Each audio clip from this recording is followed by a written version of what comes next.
Bonjour à tous, bienvenue dans cette nouvelle vidéo sur ma chaîne YouTube et on se retrouve aujourd'hui pour mes achats comics du mois de novembre 2023. Une vidéo spéciale Urban Comics avec que des titres Urban Comics. Pour moi, ils ont vraiment fait une fin d'année exceptionnelle avec que des gros titres. Et vraiment, il y a de quoi se faire plaisir si vous cherchez des cadeaux de Noël parce qu'il y a vraiment du choix.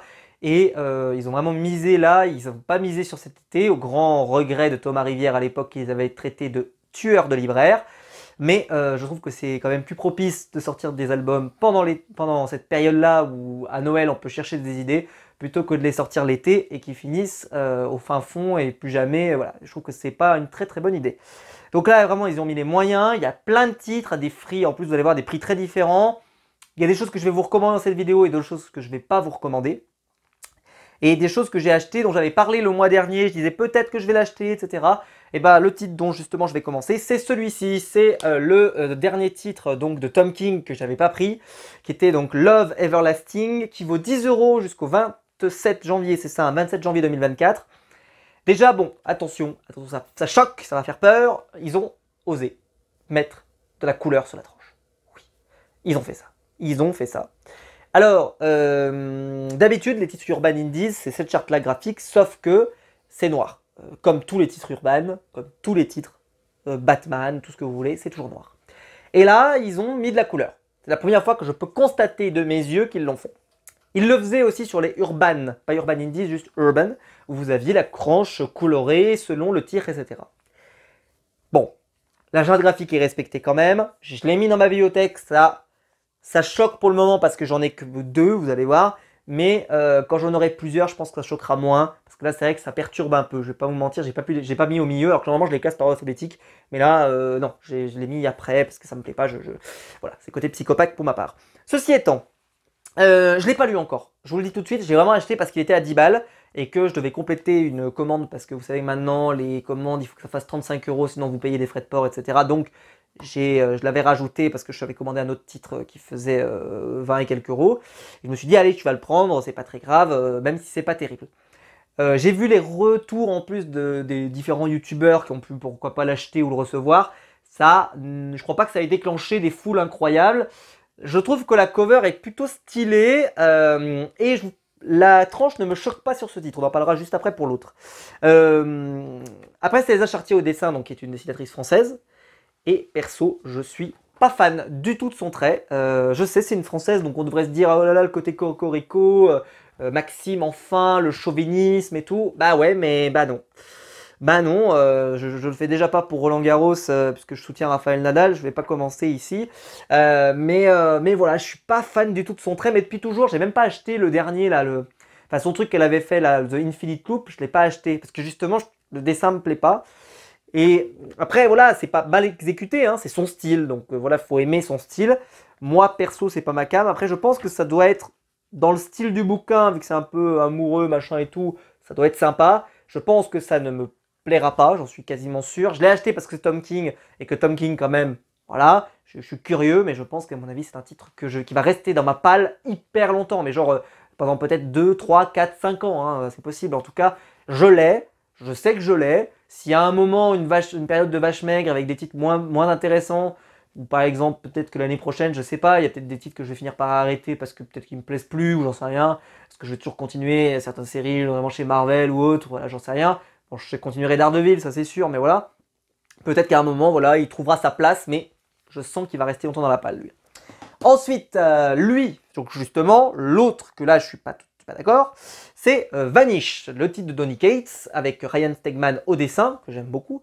Et là, ils l'ont mis rouge, enfin pareil, comme ça. Alors, si tous les titres Urban Indies sont de cette couleur, pourquoi pas?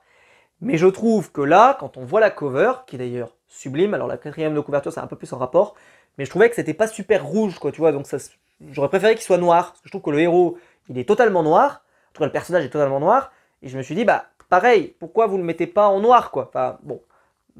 Écoutez, comme je le disais, quand on aura plusieurs de plein de couleurs, peut-être que ça rendra bien. En tout cas, je voulais vous montrer, voilà Ryan Stegman. Monsieur Ryan Stegman, ça vaut 10 balles ça. Hein. Pareil, jusqu'au 03-02, donc 3 février 2024.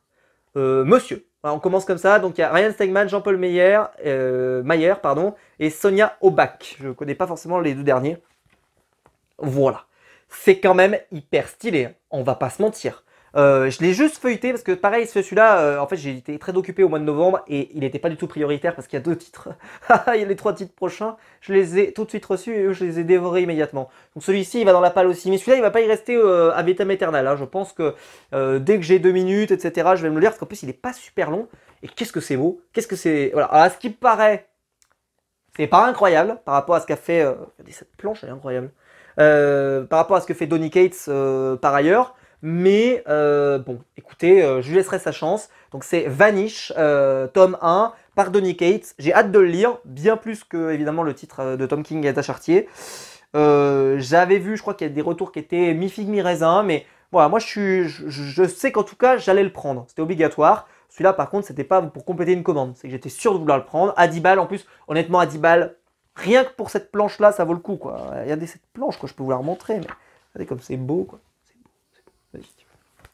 Mais le titre du mois, évidemment, parce que là j'ai commencé par de l'indépendant, j'ai peut-être perdu tout le monde, mais on arrive sur du Batman, et bah oui, parce que là il y avait du Batman, et en bas du Batman, en veux-tu, en voilà, et on va commencer avec le premier, le titre attendu, le titre sublimement attendu, le titre que tout le monde attendait, la France entière attendait, il y a même une édition noir et blanc qui est totalement sold out maintenant, moi je vais vous présenter l'édition couleur parce que j'aime bien les couleurs, mais l'édition noir et blanc était très belle aussi, sauf qu'elle est sold out, donc c'est difficile de la trouver, mais si vous la trouvez, n'hésitez pas, si elle vous intéresse à la prendre, moi je préfère l'édition couleur.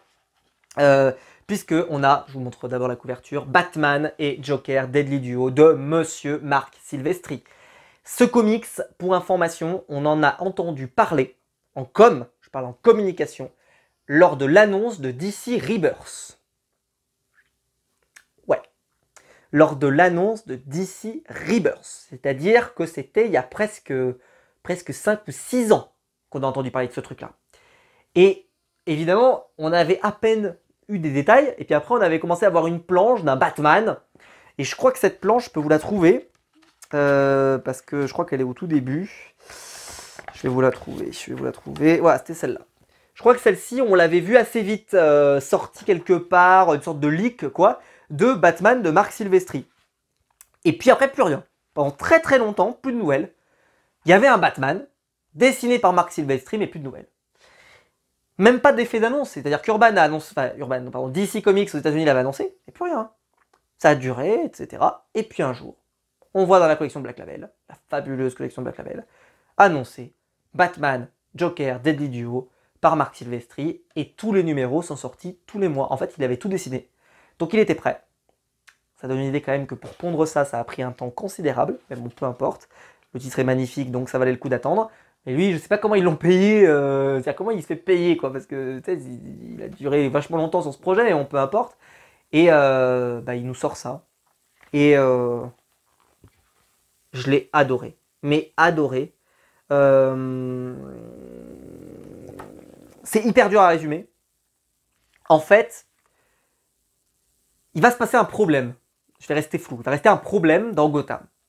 Batman va être touché et le Joker va être touché. Voilà. Et donc tous les deux vont, puisqu'ils ont été touchés tous les deux, et qui donc ils ont un objectif commun, ils vont s'associer pour, on le voit là avec cette poignée de main,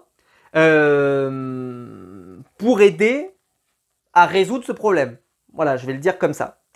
Ce qui fait que ça amène un comics ultra énergique. On a toute l'énergie d'un Marc Silvestri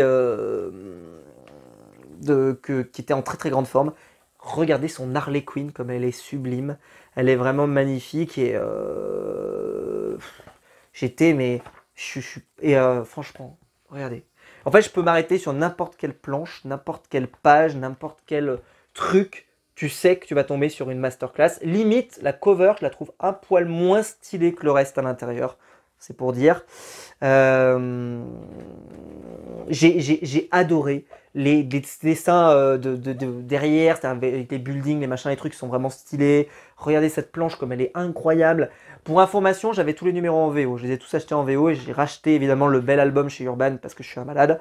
Parce que je le veux en VF et puis je le veux dans cette édition-là. Voilà, c'est franchement Urban. C'est magnifique, quoi. Je vais vous montrer, mais regardez comme c'est beau, quoi. Regardez comme c'est beau. Et Et puis, puis c'est violent aussi. Regardez comme ça fait penser un peu presque à du Lady Mechanica ou à des trucs un peu comme ça, mais c'est beau quoi.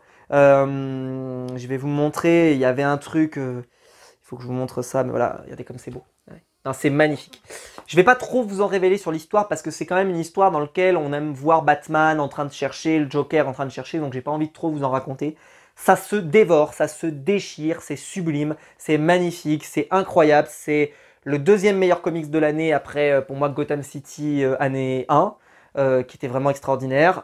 Lui, vraiment, il est dans la même trempe. Je dirais même qu'artistiquement, il est meilleur parce que c'est plus mon style de dessin, mais vraiment, c'est vraiment du pinaillage pour le dire, parce que Marc Silvestri, qui est au scénario et au dessin, il n'y a pas de fill-in, t'as pas de backup de quelqu'un qui aurait du talent, mais juste, non, c'est juste le Batman de Marc Silvestri. C'est un comics que tu vas pouvoir proposer à plein de gens pour Noël. Vous savez pas quoi offrir? Vous connaissez quelqu'un qui adore Batman? Vous lui offrez ça, mais il va kiffer sa race, hein. Vraiment. Hein. Ça, c'est le cadeau, mais n'hésitez pas. Hein. Je vous ferai mon calendrier, évidemment, il sera dedans. Mais c'est normal. Ça, c'est à offrir, à re-offrir, à donner à des gens. C'est trop, trop bien. Vraiment trop bien. Excellent.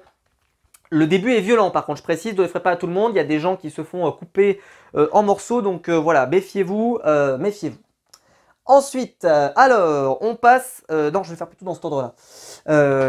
Tac. Pardon, j'avais mal classé mes comics. Batman, toujours lui, toujours là, toujours présent, toujours debout, comme dirait Renaud. Batman Spawn, 1994, mon année de naissance. Très bonne année, un bon cru, des vins de Bordeaux de qualité, etc. Regardez, voilà. Ouais, ça fait peur. Ça va bientôt être mon 30 ans. Ça va faire peur. Non, mais c'est une information qui ne me plaît pas. Là, c'est de l'année prochaine, ça ne me plaît pas. Non, je suis pas d'accord. Je suis pas d'accord avec cette info. Il va falloir reprendre. Alors, ceci étant, arrêtons mes conneries. C'est évidemment donc le Batman, Spawn, le crossover, publié chez DC avec Todd McFarlane, Frank Miller, Chuck Dixon, Alan Grant, Klaus Johnson, bref, le gratin. Et on retrouve le style évidemment de ces années 90 qui peut déranger certaines personnes, mais bon voilà. Alors je vais vous montrer, regardez ce genre de planche, c'est quand même du Todd McFarlane qui s'est réveillé quand même un matin en se disant on va faire des trucs un peu stylés. Je l'ai lu, j'ai trouvé ça sympa parce qu'en fait c'est... Mais alors par contre l'histoire a pas grand intérêt, c'est vraiment, voilà, ils se rencontrent tous les deux parce que, bah, comment dire,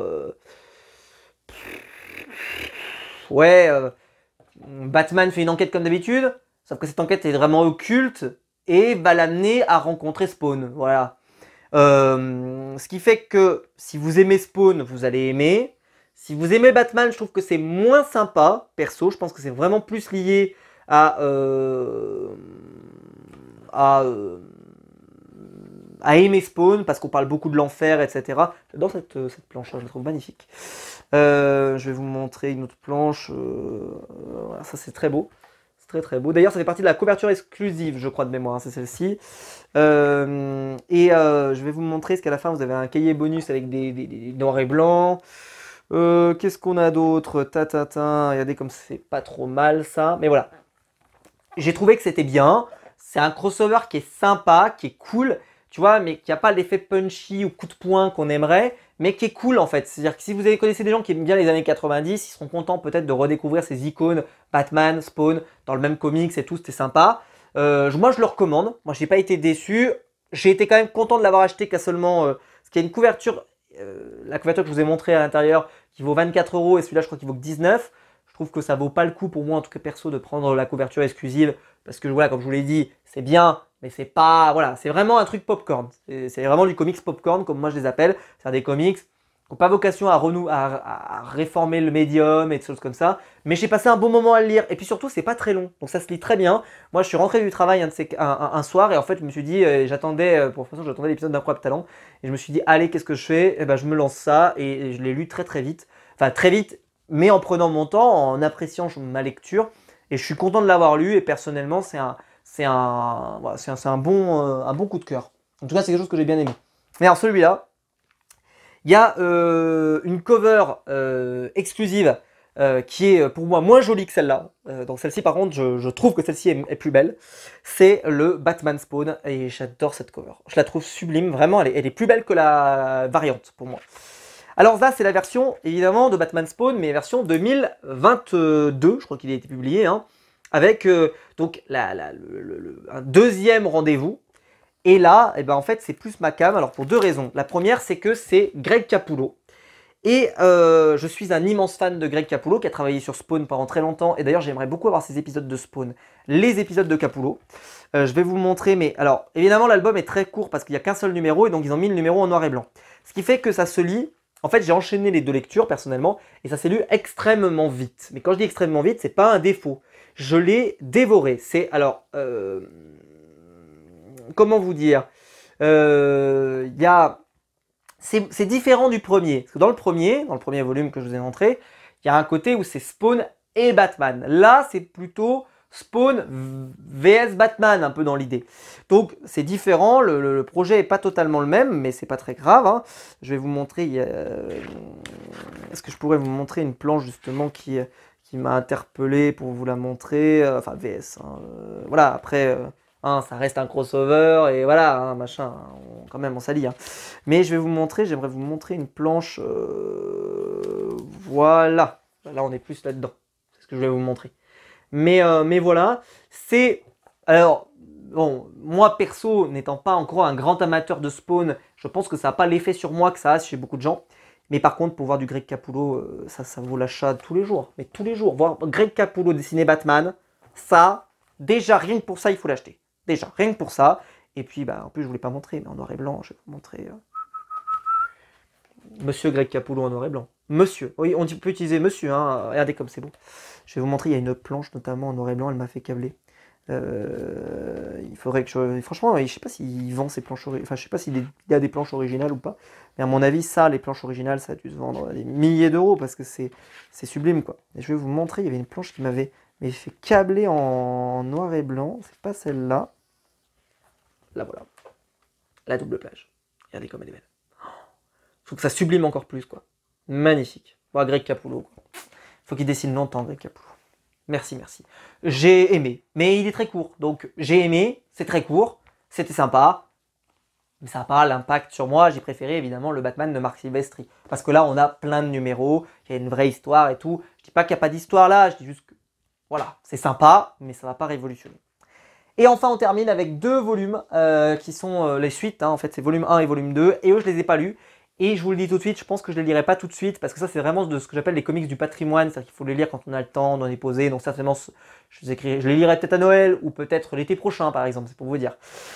Puisqu'est sorti le Wildcats de Jim Lee. Alors, il y aura 3 volumes. Moi, j'ai pris les 2 premiers parce que c'est les 2 premiers qui m'intéressent. Parce que c'est avec Jim Lee.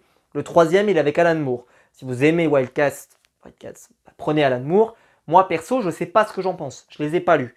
Mais par contre, je sais ce que je pense de Jim Lee, par contre. Donc, je l'ai vraiment acheté pour Jim Lee. Je sais que ça fait partie des comics cultes hein, des années 90. Donc là, je m'attends à être déçu parce que ça va être pas ouf question scénario. Mais voilà, donc si vous prenez les 2 premiers volumes donc, qui s'appellent Origins, Wildcats Origins, tome 1 et tome 2, vous allez avoir les numéros de Jim Lee. C'est-à-dire vous avez l'ensemble des numéros de Jim Lee sur la série Wildcats. Et ça fait plaisir parce que du Jim Lee, moi j'en consommerais tous les jours, hein, si on m'en donnait évidemment. C'est à l'époque, voilà, c'était coloré, c'était magnifique, et ça se voit là. Et encore, il a progressé hein, après, hein, parce que quand il est arrivé sur Batman et tout, il a vraiment progressé. Mais quand tu le vois dessiner comme ça, des personnages comme ça, comme je crois qu'il y a Drifter, je crois, dedans, voilà, parce que je l'ai déjà rencontré celui-là. Je vais vous montrer, vous avez même des crossovers aussi avec la série Cyberforce. Donc ça c'est très cool, ça veut dire que c'est bien publié, donc normalement ça devrait aider à la compréhension. Non, je suis très très content de voir ça. C'est un comics qui vient de Wildstorm. Moi j'avais déjà chez eux, j'ai déjà Danger Girl, Battle Chasers, j'ai Planetary, comment on appelait ça là, la série de Warren Ellis, j'ai plus le nom, qui est dessiné par Jim Lee au début, puis après il a été remplacé. J'ai plus le nom, excusez-moi, ça me reviendra. Authority, on va chercher le nom, excusez-moi, avec Mark Millar. voilà, que je cherchais. Planetary, c'est avec Warren Ellis. Et voilà, mais quand regardez, Jim Lee en noir et blanc, quoi. Non, vraiment, ça c'est très très bien. Donc il y a un premier volume. Moi j'ai pris que les deux premiers parce que si vraiment je trouve ça génial, j'achèterais le volume d'Alan Moore. Parce que c'est plus Alan Moore, c'est plus Jim Lee au dessin, c'est je sais plus qui. Là, vous avez avec ces deux volumes-là l'intégrale Jim Lee. Je suis un fan de Jim Lee, donc je l'achète. Mais je suis pas sûr que ça va me plaire. Parce qu'à mon avis, ce sera peut-être pas. Parce qu'il y a des gens qui sont là, qui ont de la nostalgie, tu vois. C'est qu'ils l'ont acheté parce que ça les a fait kiffer quand ils étaient dans les années 90. Est-ce que c'est vraiment génial? Peut-être pas. Mais voilà, donc je sais pas si je vais pouvoir le recommander ou pas.